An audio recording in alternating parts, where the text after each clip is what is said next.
4 vuotta sitten vaalien jälkeen niin fiilikset oli kyllä aika pettymyksen sisältöisiä, kun ajatellaan sitä ihan lähipäiviä vaalien jälkeen.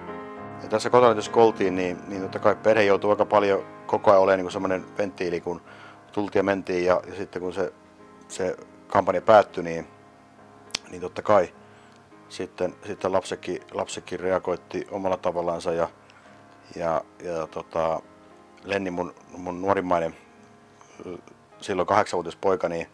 Lenni aisti aika hyvin sen mun pettymyksen, koska niin tietysti hän oli koko ajan ollut aika kortilla sen kampanjan aikana, kun mä kävin iltamyöhällä, tulin kotiin aamulla aikaisin lähdin, niin Lenni ehkä reagoitti sen kaikkein eniten. Ja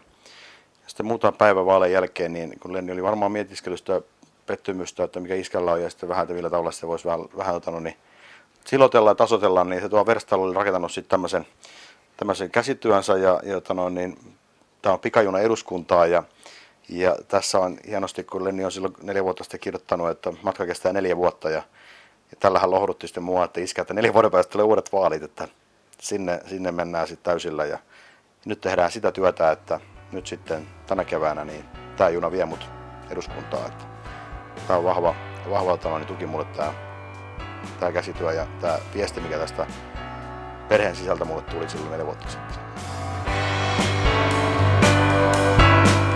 Kun me haluamme henkilöitä, joilla on laajaa näkökulmaa niihin meidän taloutemme ja hyvinvointimme kannalta keskeisiin asioihin ja maaseudun näkökulmaa, niin tämän tyyppisiä henkilöitä me tarvitsemme ja siksi on ihan tarpeellista äänestää Pertti Hakasta. Hänellä on poikkeuksellinen kyky ja taito yhdistää se oman seudun tuntemus ja se kotiseuturakkaus niin tämmöisiin valtakunnan tason kiperiin kysymyksiin ja hakea aina sekä tämän Suomen parasta, mutta siinä rinnalla kuitenkin koko ajan mukana se oma kotiseutu ja sen oman alueen ihmiset. Paremman tulevaisuuden tekemiseen tarvitaan juuri Pertin kaltaisia kansanedustajia.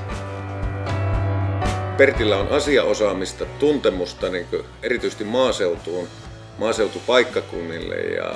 ja sitten tätä herkkyyttä kuunnella ja hakea kompromissia. Suomi tarvitsee tiimipelaajia ja mä luulen, että Sipilän tiimiin Pertillä olisi paljon annettavaa.